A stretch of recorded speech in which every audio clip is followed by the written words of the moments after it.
Some new developments in an ABC 15 investigation. The family of a Scottsdale man shot and killed by officers back in 2016 is now hoping to take their case to the Supreme Court.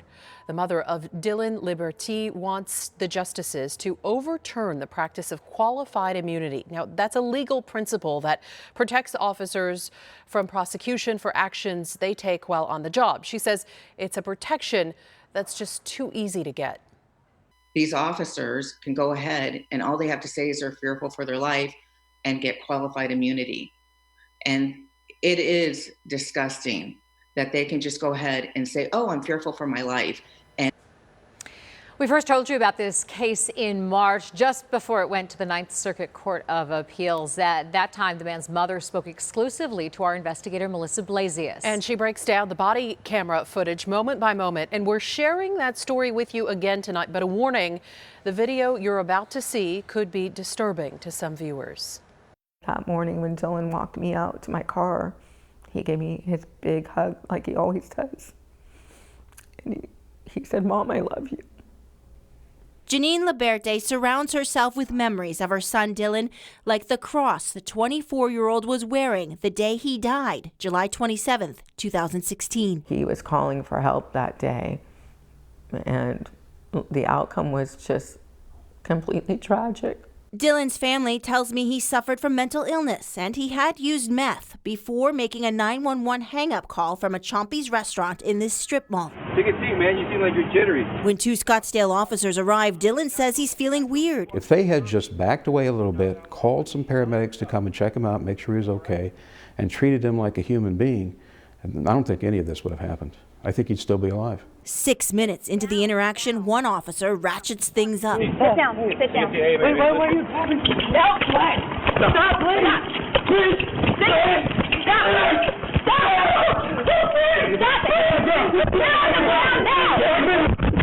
Get on the ground. Now there's a foot chase. Officers pull their guns and scream. Get on the ground now! As the situation escalates, Dylan, now with a small knife in his hand, is cornered in a parking area. Taser. Moments later, Dylan's back on his feet. We pause here, right before a second officer shoots Dylan dead. Dylan's family filed a federal lawsuit claiming the officers committed an act of excessive force when they attempted, without probable cause, to physically restrain, detain, or falsely imprison Dylan for nothing more than a 911 hang-up.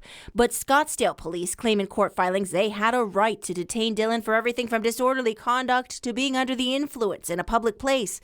And the officers acted reasonably with their use of force, especially when Dylan had the knife. This case is a prime example of what we're going to see more and more as more and more police wear body camera videos. We're going to have an objective witness there that the jury can look at and analyze. But a Phoenix-based federal judge refused to allow a jury trial and ruled in favor of Scottsdale police.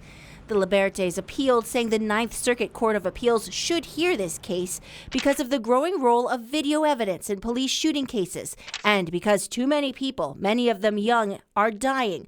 Too many police-related shootings and in unanswered questions in Arizona, in a way, putting the entire state's policing on trial.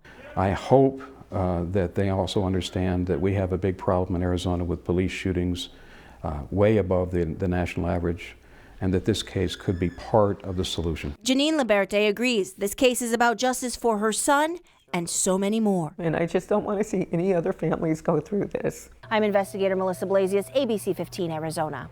Again, that story you just watched originally aired in March before the case went to the Ninth Circuit Court of Appeals, a 3-judge panel ruling 2-1 in favor of the city of Scottsdale. The city arguing officers were justified to try and physically detain and eventually shoot Liberti. This could be months before the Supreme Court decides if they will hear this case.